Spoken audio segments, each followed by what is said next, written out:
এজন্য যুব সমাজকে সোচ্চার হতে হবে, যুব সমাজকে এগিয়ে আসতে হবে। ইসলাম কায়েম হয়েছে যুবকদের সহযোগিতায়। কাদের সহযোগিতায়? যুবকদের সহযোগিতায়। নবীজি বলেছেন কোন বুড়া মানুষ এবং কোন কালা মানুষ জান্নাতে প্রবেশ করবে না। কথা বিশ্বাস হয় না ভাই? নবীজির কথা, কোন বুড়া মানুষ এবং কোন কালা মানুষ জান্নাতে প্রবেশ করবে না। এই কথা শুনে একজন বুড়া মানুষ তো কান্দাকারি শুরু করে দিচ্ছে, হায় হায়, নবীজি বলেছে বুড়া মানুষ ভেস্তে যাবে না, তাহলে তো আমার উপায় না। তখন নবীজি ওই মুরব্বীকে ডাকলেন, ডেকে বললেন যে তুমি কেঁদো না, তুমি যখন জান্নাতে প্রবেশ করবা তখন তুমি আর বুড়া থাকবা না, তুমি যুবক হয়ে যাবা। বলেন সুবহানাল্লাহ। এক কালো নিগ্রো, গায়ের রং কালো, সে কান্দাকাটি শুরু করছে। নবীজি বললেন এদিকে আসো, তুমি কেঁদো না, তুমি যখন জান্নাতে যাবে তখন তুমি আর এই কালো রঙের থাকবে না, পূর্ণিমা চাঁদের মতো তুমি সুন্দর হয়ে যাবে। কোন সুবহানাল্লাহ। এজন্য ইসলামের অবদান বেশি কাদের? কাদের ভাই? যুবকদের। এখন প্রশ্ন আসতে পারে যে আল্লাহ রাব্বুল আলামিন যুবক বানায়া কেন বেহেশতে প্রবেশ করাবে? এর হাকিকত হচ্ছে এই, জান্নাতে যে নাজ নেয়ামত আল্লাহ পাক দিবেন, ওই নাজ নেয়ামত খাওয়ার মতো, ভক্ষণ করার মতো শরীর দেহ দরকার আছে কি নাই? আছে কি না? আছে। একজন মানুষ যখন জান্নাতে প্রবেশ করবে, যুবক হবে, 32 বছর অথবা 33 বছর যুবক হবে, সে যুবক হয়ে লম্বা হবে 60 হাত। কয় লম্বা হবে? সুবহানাল্লাহ বলবেন না? 60 হাত লম্বা হয়ে সে জান্নাতে প্রবেশ করবে। এমন খাবার সে খাবে, সে তখন চিন্তা করবে, আল্লাহ আমাদের বাড়ি ছিল খুলনা বাগেরহাট মংলা এলাকায় ছিল আমার বাড়ি, সাগরে যাইতাম, মাছ ধরতাম, বোয়াল মাছের পেটি খাইতাম, আপনার রুই মাছের পেটি খাইতাম। আল্লাহ এই জান্নাতে আমার সে বোয়াল মাছের পেটি খেতে মন চায়। রাসূল বলেছেন আপনি শুধু মনে মনে এই নিয়ত করবেন, এই নিয়ত করার সাথে সাথে অটোমেটিক খাবারটা তৈরি হয়, আর স্বর্ণের প্লেটে, স্বর্ণের থালায় খাবারটা তৈরি হয়ে আপনার সামনে চলে আসবে। কোন সুবহানাল্লাহ। আপনি বলবেন রব্বুল আলামিন দুনিয়ার ভিতরে এই খাবারগুলি রান্না হয়েছে, মশলাটা হয়েছে, আগুন জ্বালে রান্না করা হয়েছে, তৈরি করা হয়েছে, এরপরে সামনে ডিস্ট্রিবিউশন করা হয়েছিল, হাত দিয়ে খাবার মুখে দিয়েছিলাম। আল্লাহ তাআলা এই জান্নাতের ভিতরে আমি খাবো ঠিকই, কিন্তু আমি হাত দিয়ে খাবারের স্পর্শ করব না। মনে মনে এতটুকু আরাধা করার সঙ্গে সঙ্গে হাত দিয়ে স্পর্শ করার কোনো প্রয়োজন হবে না, অটোমেটিক খাবারগুলো আপনার মুখের ভিতরে চলে যাবে।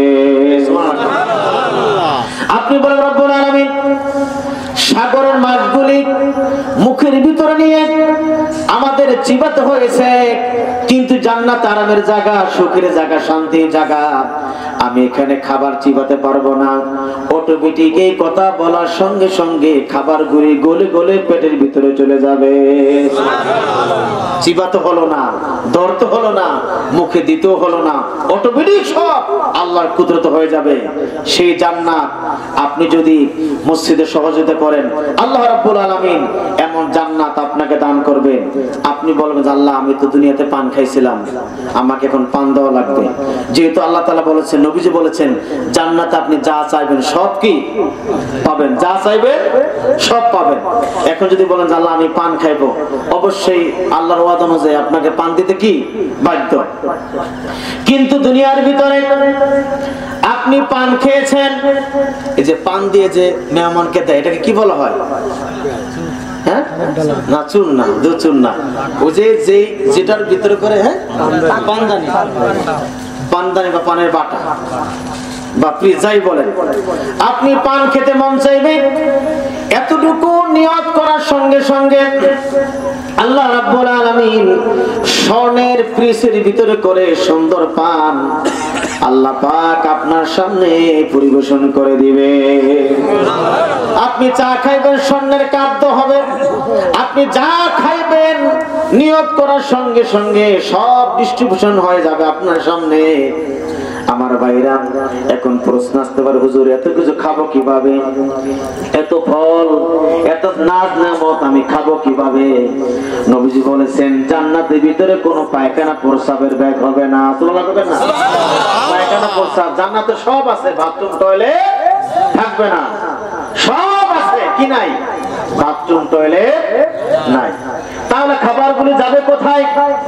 জান্নাতের এই সব খাবার যখন আপনি খাবেন, ভক্ষণ করবেন, ভক্ষণ করার সঙ্গে সঙ্গে খাবার শেষে ঢেউ কাশে, ঢেউ পর্যন্ত একটা ঢেউ কাশে না, একটা ঢেউ কাশবে এবং শরীর দিয়ে ঘাম ছুটবে, এই শরীর দিয়ে ঘাম বের হবে আর ঢেউ কাশবে, এই দুইটার মাধ্যমে খাবারগুলো মুহূর্তের মধ্যে হজম হয়ে যাবে। এমন জান্নাত আমরা যেতে চাই কি চাই না? অবশ্যই চাই। নবীজি বলেছেন যেই ব্যক্তি সবচেয়ে ছোট্ট জান্নাত যেই ব্যক্তিকে দান করা হবে, ওই জান্নাতটা হবে তামাম দুনিয়ার 10টা দুনিয়ার সমান জান্নাত আল্লাহ পাক দান করে দিবে। কত বড় জান্নাত! আমার ভাইরা, আল্লাহ রাব্বুল আলামিন হিসাব নিকাশের পরে জান্নাতীরা যখন জান্নাতে চলে যাবে, জাহান্নামীরা যখন জাহান্নামে চলে যাবে, বিচার ফয়সালা শেষ হয়ে যাবে, জান্নাতীরা আনন্দ করবে, উপভোগ করবে। তখন এক ব্যক্তি জাহান্নাম থেকে চিৎকার মেরে কাঁদবে, আল্লাহকে ডাকবেন। ওই ব্যক্তি কান্না দেখে আল্লাহ করুণা হয়ে যাবে, মায়া লাগবে। আল্লাহ পাক বলবেন, বান্দারা তুমি কেন কাঁদো? বান্দা বলো, রব্বুল আলামিন, মাবুদ গো, তোমার জান্নাত শুনেছি, আলেমদের মুখে শুনেছি, জান্নাতের নাজ নেমত কথা শুনেছি, কিন্তু আমার কপাল খারাপ, কপাল মন্দ।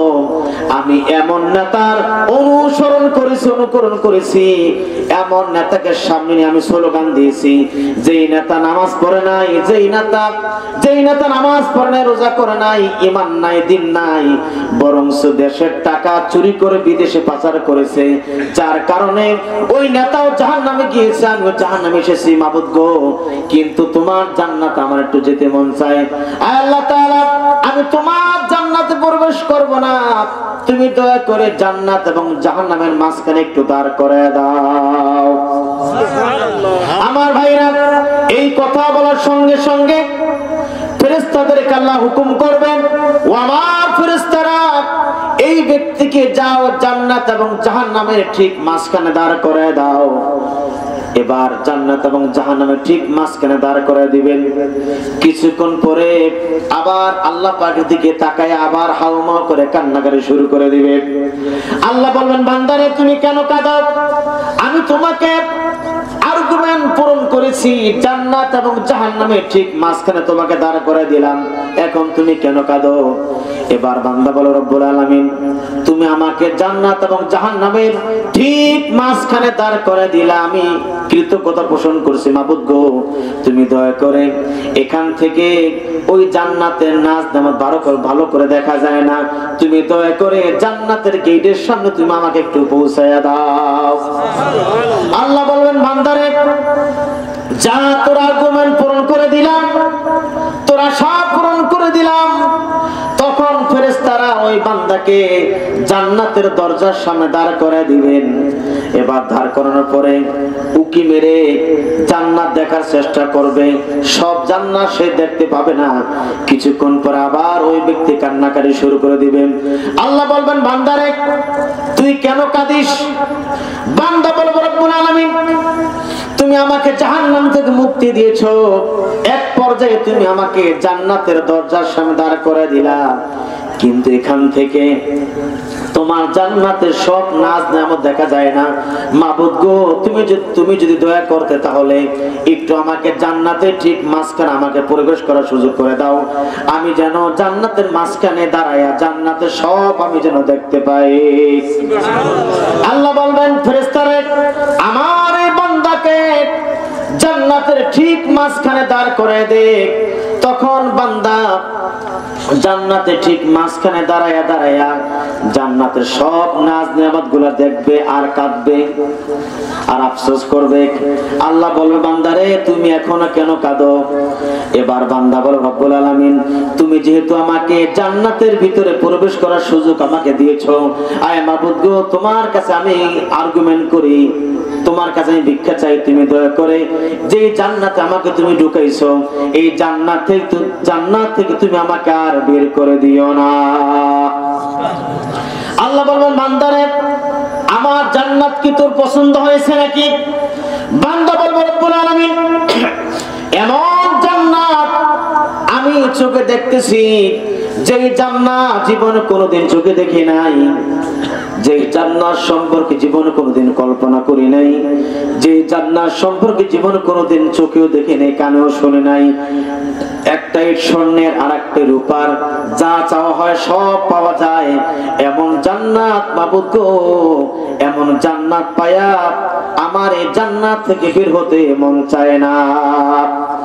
আল্লাহ বলবেন বান্দারে যা আমি তোকে মাফ করে দিলাম, ক্ষমা করে দিলাম, আর তাম পৃথিবীর একটা নয় দুইটা নয় 10টা দুনিয়ার সমান জান্নাত আমি তোকে দান করে দিলাম। সুবহানাল্লাহ বলেন। এমন জান্নাতে আমরা যেতে চাই কি চাই না? যদি এমন জান্নাতে যেতে চাই তাহলে আমাদের সম্পর্ক থাকবে কিসের সাথে? মসজিদ। কিসের সাথে বলেন? তাহলে আমাদের সম্পর্ক থাকবে মসজিদের সাথে, সম্পর্ক থাকবে আলেম ওলামাদের সাথে।